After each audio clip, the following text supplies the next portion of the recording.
Good afternoon. Welcome to Inside Indiana Sports Now with Kent Sterling. It's Thursday, April 29th, 2021. You know what day it is. First round of the NFL draft is tonight, right?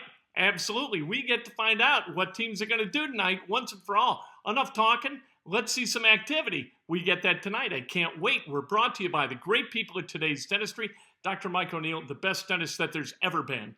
My only dentist the last 27 years. Make the call. Take control of your dental health. Do it today. 317-849-2933. Punch subscribe, punch like, ring the bell. Let's talk about sports. Here's some bold predictions. What the Colts are going to do tonight and tomorrow. First, they're going to trade back from 21 to about 28, 26 to 30, somewhere in that range.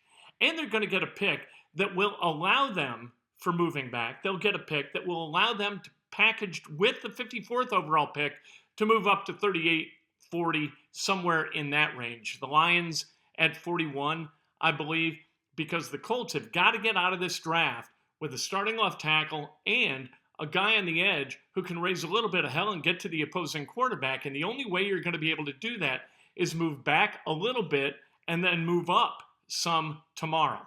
That's the way that works. If you participated in mock drafts, done mock drafts yourself, you see that that is the way to make this happen. There are a lot of people who are saying, Kent, why not trade up? Why not get a difference maker? Why not trade up and get a guy like Penei Sewell, the best left tackle in this draft? I'm with you, but here's the problem. The Colts don't have the draft equity to be able to execute that kind of trade because they have 2 draft picks committed this coming year in 2022 to the Philadelphia Eagles. The second rounder, if Carson Wentz takes less than 70% of the available snaps for the Colts. The first rounder, if he takes 70 or more. So you got to hold on to both. You can't use either in a trade tonight. And because of that, you don't have the draft equity to be able to move up that substantially in this draft. Penei Sewell may go 5th overall. If you want to move up 16 places in the first round, you better have a lot of draft picks, and that is not the way Chris Ballard works. He loves them picks. He's only got 6 tonight. He's not going to trade to have less than that. He's going to trade to have more than that, and here's why. Because the more chips you got, the more picks you have, the better chance you have of getting quality guys. You can't project perfectly what people are going to be. No one knows if Walker Little is going to be a Pro Bowl quality left tackle. They might look at tape from 2018 when he was at Stanford and say, you know what, I love this guy. Or you look at it and say he only played 1 game in 2019 and then opted out in 2020. And you're like, what am I doing? Right? So there are teams that are going to have very divergent opinions about a lot of these guys. There is a chance that the Colts are going to see somebody that they absolutely treasure drop to 21. And if that happens, they're going to take that guy at 21. If that doesn't happen, I think they're going to move back. They're going to get a 3rd round pick that they can package with 54, and they're going to move up in the 2nd round. We'll see if that comes to pass. But they got to get a left tackle, and they got to get an edge. The edge, that position is going to go first tonight. Left tackle, you could get at 38, 39, 40, 41. You can get Sam Cosmi, maybe Walker Little at that level. You can get guys to play left tackle in the 2nd round. If they go edge in the 1st, if they go Jalen Phillips, you know what? Don't blame them. Let the whole thing play out, and then we'll grade what Chris Ballard has done. All right. And by the way, Walker Little and Peyton Turner are names that keep echoing in my head over and over again. Last year, the names that echoed in my head, Michael Pittman Jr. and Jonathan Taylor. So take that for what it's worth. Maybe I'm on a heater and I'm going to be right a bunch today and tomorrow, or maybe I spent my wad last year. I don't know. We're going to find out. What we do know is this. I also get a vibe with Sam Cosmi and Joseph Asai. We'll see about that. See what happens tonight. I can't wait, right? Because either we're right or we're not, and even if we're wrong, it's okay because nobody, if I say they should take, Walker Little, for God's sake, he's the left tackle of the future. And then in 3 years, he doesn't pan out. That's cool because nobody's going to remember. This is the secret. This is why Mel Kiper Jr. is a genius, because he's got a gig where his predictions, he's not held accountable to them. It's fantastic. Nobody remembers what Mel Kiper said 3 years ago. Nobody records him to shove it to Mel Kiper. Nobody cares that much about Mel Kiper. So he's been into ESPN for like 37 years. This is his business. We think that he works 3 nights a year, right? No. Mel Kiper's working all year long, building his draft book. So when the draft happens and it's the 7th round and somebody takes a center out of Iowa, he's like, hey, I'm telling you, this guy can play, and there's a chance he's going to see the field, and he's going to know what the hell he's talking about. And even if he doesn't, he's going to say it with conviction. And because of that, we're going to take him seriously. Mel Kiper, genius, this guy. He is like the last link at ESPN to the time. And if you're younger than 40, you don't remember this. ESPN used to be cool. ESPN was fun. It was fly by the seat of your pants, live TV. Hey, let's throw some people on a set and do a show and see what the hell happens. And it was a beautiful thing. Now it's homogenized, pasteurized, pre-produced. There's nothing chaotic to it. It's all analyzed. It's all researched. Like you watch Get Up in the morning on ESPN, what do you think the research tells ESPN about topicality? They're saying, you know what? When you're not talking about the NFL, nobody's paying any attention. So let's just talk about the NFL, and that's what they do. How much they talk about the NBA on Get Up? Donut. Almost donut. So there you go. By the way, we'll have a special live YouTube tonight as the pick approaches for the Indianapolis Colts. They're separated by like 10 minutes. And keeping the needles bouncing for 10 minutes between picks, a little bit difficult. So we're not going to do a full live show, but as we get close to the Colts pick, we'll do a live YouTube and welcome your input as we do that. You know what? Bill Tobin. How about this? Bill Tobin and Mel Kiper. Bill Tobin thought that he was outing Mel Kiper as some kind of rogue idiot. You know what I mean? What happened? Bill Tobin made Mel Kiper, and Mel Kiper has made the NFL draft to the point where I think Mel Kiper deserves to be in the Pro Football Hall of Fame. And Bill Tobin's never going to be there.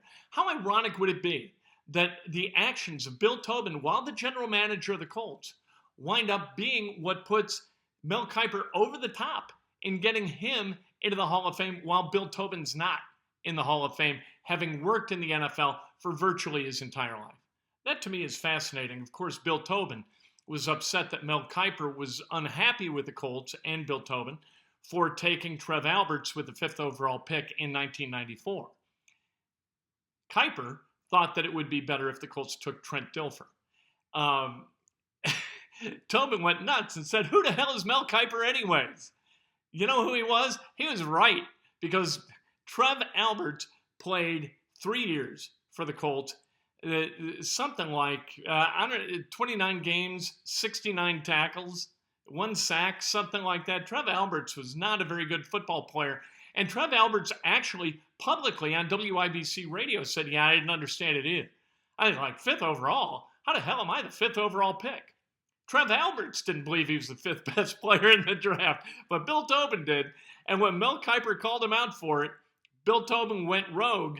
And who's laughing now? It's Mel Kiper Jr. Hey, by the way, how does Susie Kolber tonight? She's going to ask the same questions to these guys, the draftees, and it's going to be again and again. How's it feel to be drafted into the NFL? Is this a dream come true for you? Who'd you like to say hello to? And she's going to ask or act interested every time she asks these questions. Susie Kolber, absolute pros pro. Hey, the NCAA has approved that transfer rule. One time, you get to transfer without penalty. No waiver. Let's go. So that means that the Freebo transfer for grad eligible people, if you've already taken it, you need to, there's no more immediate eligibility for graduates if you have already transferred once. You've got to get a waiver to be eligible. There's some good things and bad things with this. You know that. The good things are you're treating students as adults. You're holding coaches accountable. They can't just deal with players as though they're indentured servants. And you can jump in class, which I think is a good thing, right? Like there are kids, I remember one specifically who went to Valpo. And then at the end of his time at Valpo, he still had a year of eligibility left, and he went to Michigan State. That's cool. Like if you play in the Horizon League, Valpo was in the Horizon League at the time, and you get to jump to a place like Michigan State where Magic Johnson played and where Izzo coaches, I think that's a good thing for the kid, right? And this should be about the kids. Rules should be about the kids, not about the coaches and not about the fans. This is not a good rule for coaches or fans. Bad rule for them. But it's not about them. It's about the kids. Why is it bad? You give parents power. You reward kids potentially for not facing adversity but running from it. You reward disloyalty. I guess either you're loyal or not. You know, you don't really learn loyalty and you don't learn dealing with adversity necessarily. So the people who would do it are going to do it anyway, and the people who aren't are going to bolt, and that's the way it goes. Butler added Ty Groce from Eastern Michigan, who led Eastern Michigan last year in scoring and rebounds at 15-7. Good get, 6'8", good player. Anthony Rizzo last night faced the Atlanta Braves as a pitcher because the Cubs were down 10-0. So David Ross put Anthony Rizzo into the game as the pitcher, and he struck out Freddie Freeman. In 2/3 of an inning, he didn't give up a hit. He did strike out Freeman, and he gave up a walk. And when he struck out Freeman, Freeman laughed, and so did Anthony Rizzo. Javi Baez took an at-bat left-handed last night as the Cubs were getting blown out. And all I could think when I watched was about Brad Pitt as Billy Beane yelling at Giambi. Is losing fun? Then why are you having fun? Losing isn't fun. And everybody got silent. And Brad Pitt said, that is what losing sounds like. I've had it with these Cubs. I want these guys gone. You know what? I've been a staunch supporter of Rizzo and Bryant and Baez and Contreras sticking with this team. Keep those guys together. Let them make another run. But if they're not interested in another run, if they're going to have fun while getting their ass handed to them by the Atlanta Braves, you know what? I'm done with this crap. I'm done with this group of Cubs. Go get me young guys like this team was in 2015 when they shocked the baseball world, made it to the NLCS, really should have made it to the World Series, could have won that World Series and did win the World Series the next year. Then they got fat, they got happy, they decided that they were all that, they owned the city of Chicago, yap, yap, yap, yap, yap. I'm done with these guys. If you're not going to show up and work seriously at your craft and do everything you can to win baseball games, I'm done. It's over. The Marquee Network, for God's sake. You pay for that? That's like $8.90 a month for the entire Sinclair package.